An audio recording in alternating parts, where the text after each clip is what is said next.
Okay, so we're trying to make some more room for the cover for some dry runs. And while I have everything still on it, the old stuff, why not practice some dry runs so I don't scratch up any new stuff or damage anything? And so I'm making more space in here. So my goal is, what I did was I rehung the water, the power steering pump to the back motor mount. I took off a brace back here on the air conditioning support down low. Here, wait, let me get a light on you. Maybe that'll help. Down there, there's a bracket holding that. So it gives me some freedom. It's pretty stiff pipe. You know, I mean, it's not going to give you a lot, but there's a flex joint there. So I got a little bit of play here on that versus before where it was a lot stiffer. So now I'm draining the power steering reservoir, and I'm going to try to get both of these lines drained out. And I disconnected down here at the cooler. So I pulled the line off here and we're dripping down, and I'm going to keep lowering all these hoses, get as much out of it as I can. And then my goal is I'm going to disconnect the large, I guess, return or supply to the pump, whatever that one is. I'm going to disconnect this one and then try to get this tucked back here behind the motor. It gives me even more space. And then I'll see how I stand with this AC piece, which is still, to me, too close. You know, it's a shame I can't tuck this cover up from underneath. That would be the way to go, but that frame is in the way. So we'll see where we stand. Okay, this is just a status of us trying to create more room over here. The reservoir I put over here, this is the power steering reservoir. I just clamped off with a glove the end. It still had some fluid in there, drained it all out, but it still had some in there, so just be careful you don't splash that in your motor. I got the pump retied, as you saw, to the back motor mount with that red wire, tie wire. Get something thicker if you have it. And I'm running through that top hole that you see in there. Then I still had a problem with this return hose. This thing is really a devil because it's so formed up. It's hard. So at first I pinched it backwards around the mount, and that still got in my way bringing the cover in here on my dry run. So I added this, if you can see it, let me tap my screen so I can see what I'm looking at. So I added a zip tie back here, zip tied it to the back of the AC lines. I'm just shoving the camera back there so you can see that. And then that really got it out of the way enough for me to bring that cover in this way. Of course, I have the AC support loose like we talked about. So basically, you take the cover, obviously I'm doing this one-handed. So I'm bringing the cover in like this, okay, almost upside down. And you're wrapping the fat part around that side first, okay? And then you bring it around. And one-handed, it's tough. Anyway, you bring it around, and then you roll it. And with two hands, it's certainly a lot easier. But you roll it, you see what I'm doing. And you, wait a minute. Yeah, and here's the top. You get it around these gas lines, and then you roll it into position, and it'll button up real nice. Now, obviously you're gonna have the RTV on all these gaskets. You won't have it on the top here, but obviously you'll have it on the sides. So that seemed pretty clean. Let me see if I can wrestle this in tight. And so this is basically where it's going to be in its finished position. I'm just holding it. I got to get a camera mount next time so I can keep this where I want it. Anyway, you'll bring this off, lift this out, roll it to the right, bring that end around that left side, the back side, and then you have it. So I think that's probably the cleanest way I can do it right now without removing all these AC lines. Okay, I had enough of that gas line getting in my way putting the cover in. So I put my blue, oh my gosh, shadows everywhere. Put my blue fuel line remover on it and pulled it back. Just a side note, while I'm putting the timing chain and the parts on, the cam phasers, and I'm on the what they call right side of the motor. And you know, I stumbled upon this problem where I ordered the Cloyes set, and they send me this upper chain guide, and it's completely different than what was on the vehicle, shape and everything. So this was the original, and it was on like backwards. So see if I can see this in here. So let's see if you can see this. So let's see, that's the position that it was in, like that. It was backwards, so the chain's on this side. This one goes on, and maybe it's an improved design, like this. Okay, and the problem with that is that this bottom bolt now needs to be longer, right here. Same with the top one, but the 30 millimeter, the M630, still fits pretty well in there to grab that, but the M630 doesn't even make it through the plastic on that one. So what I did was I went to advanced, a lot of measuring. No manuals have any of this. Even the Ford diagrams don't even show it, what bolt goes in that bottom. Nobody seems to diagram this and say what goes in this, and nobody certainly provides it unless you just go out and buy your own bolt. So I'm trying an M6 by 50, and I first tried an 80 by itself from another bolt, from using one of the other 80 millimeter long bolts from the cam phaser solenoid housing, just to see if this thread was tapped deep enough, and it was not. So I said, okay, well, we can't use an 80. So Advance had some 50s in stock. So this 50 fits pretty good. So that's an M6 by 1.5 by 50 millimeter. And maybe I'll put the 40 in here. I bought a couple 40s just in case, so maybe I'll put a 40 in up top. So maybe this is a better design, putting the chain on this side. We'll see. If I have another problem, I'll just drop 10 and punt and put the old one back. But I wanted to get the new one on. One more thing I wanted to say in my previous clip was, make sure you torque down this upper guide before you begin putting on your sprockets and your chains over here, your phaser and your other cam sprocket together. Put them on as one piece together with the tensioner. That seemed to work really good. But make sure you get this torqued on first, not just finger tight. Torque it, because that sprocket comes right up into here, and you just can't get anything on this. I've seen a lot of people forget to do this first. So make sure you get this on first, then put these pieces on. And this other side here, this one's all done and the pin's pulled. And yeah, I just kind of held everything together with the chains in the right spot. Obviously the timing marks are there and on the back side of this gold chain.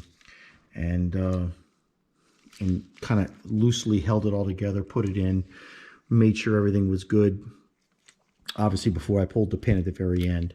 But you want to make sure that your bottom guide is nice and square across that bottom chain there, and the pin on this side is on the top, and I notice on this side it's on the bottom. And I had an issue where I put it on just to do a test fit, and I noticed that the bottom of the hydraulic tensioner was crooked, was cockeyed. Well, the pin was kind of in a weird place, so it caused that to kind of shift on the bottom. So just make sure you put a mirror under here and make sure that looks really good before you go to other steps. Okay, one little video here showing our finished product. You see the marks there on the gold chains, the upper marks on the timing chain, on the left cam phaser, headed down around the water pump and to our revised mount over here. And you can see the lower bolts, the one that I bought at Advance. And of course, that's why you got to torque those down first, so you have no shot at it with the sprocket there. So do that first before you put this right side pieces on. And there's that side, gold marks.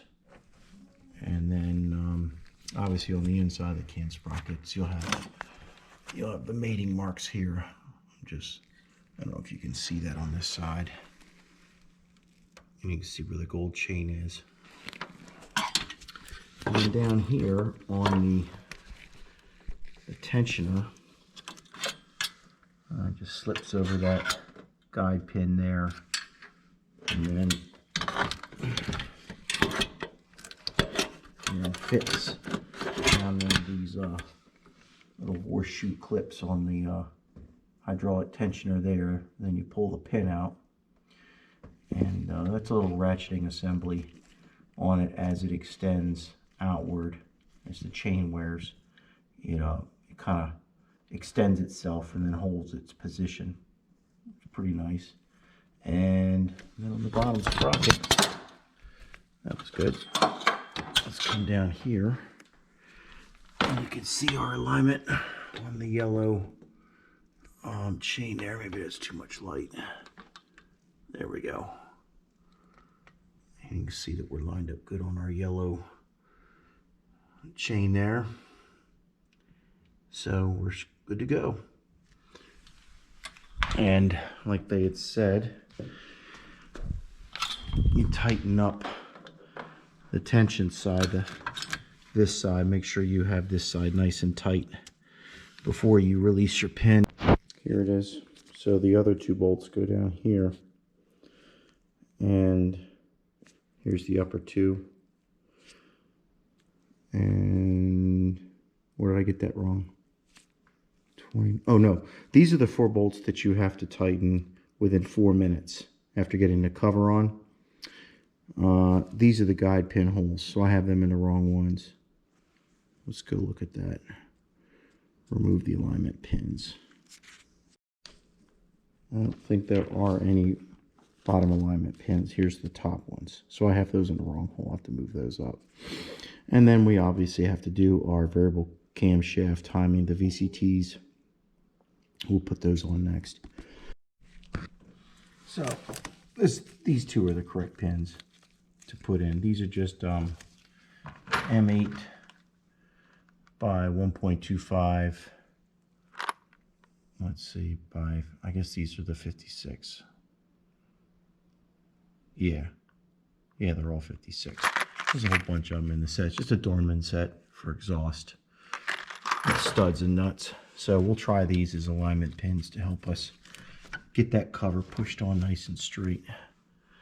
So let's put the VCTs on, get these torqued down on top of these, and then we'll play some dry runs with the cover before we caulk it all up. Okay, I guess it's a good time to wrap up the video. We got all the chain on, everything went on okay. Do your dry runs like we had talked about. We'll explain a couple of tricks that I went through after I did about 3 or 4 dry runs with this before actually putting the adhesive on the cover, because obviously you don't want to slime the adhesive off as you're bringing it down. I rotated the chain a few times with some oil on it before I put the cover on, just to make sure everything was running around and spinning right and looking good and sounding good up top.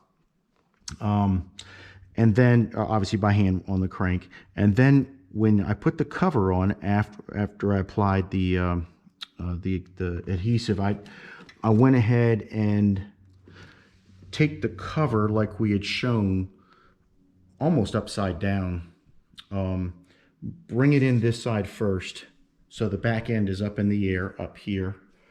Bring it in here first, and as you sling it around, obviously the motor mount's not on it at this time, obviously, because I put that on after with the bolts. But these 2 bolts that on the right hand side, they have those thick lobes on the back side of the cover that go to the engine block. So when you bring the cover in upside down, you want to get those 2 lobes past this cam phaser, okay? You want to get them down. Once they clear this cam phaser and they go down, then you can start rotating the cover back around through here. Watch your pulleys, you know, on your alternator and your compressor down there. If at all possible, if you can take these air conditioning lines off, these AC lines off, and evac your system, it makes it that much easier. It was a little tricky, but I made it happen. And follow your torque sequences in your book. I'll just show you a quick picture of it. Let me get some more light over here. Maybe this will help. So this is the torque sequence here. It's two phases, two stages. So you have a stage 1 up here with 1 through 22 to 89 inch-pounds, and then 23, 24, and 25 are 133. Those are your 3 motor mounts, okay? So 23, 24, and 25 here, and then then you start slinging, you know, your others in stage 2. You start bringing them up to 18 foot-pounds, and then 23, 24, 25 go to 55 foot-pounds. One more look at the manual. This shows your caulking that they want done. So it's a 3 millimeter roughly bead around here. Make sure you go on the correct side of your holes and not on the outside of the hole. So you want to be on the inside of the hole, see here. Make sure you hit these 3 for your motor mounts, okay, on the cover. And they want, and don't forget your top V section, they want 5 millimeters up here of your RTV, and 5 here, and 5 on the bottoms. This is where your oil pan comes up into play here, and these are for the head, okay, on the back side of that. When you're placing it on, those guide pins that I used, they worked out great. The guide pins are up here, and when you do get it on, these are your 4 bolts that you immediately put on, okay, 17, 18, 19, and 20, and put those on, and you torque them down to 27 inch-pounds, okay. Then you pull your guide pins out, and then you come over here and you put in your motor mount. They say start with the bottom bolt, and I shoved it up from the bottom. Slide the bolt in it first as you bring it up, and you'll have to adjust your motor a little bit. Get it in there, and then you do your other 2 bolts, okay? And they say do not tighten them at this time. And that's when you head over into your torque sequence, okay? In the stage 1 and stage 2 that we talked about, okay? And there's your diagram. So hopefully that helps you out. And, you know, it was a tough job. It's not easy, and but I'm glad I muscled through some of the parts. I had lots of time to do this, so I was just poking at it a few hours at a time when I could. And but I'm sure that that you all can do this too. And now that maybe you've got a few tricks that you can do it safely and not have to go back. Nobody wants to go back and do this stuff again.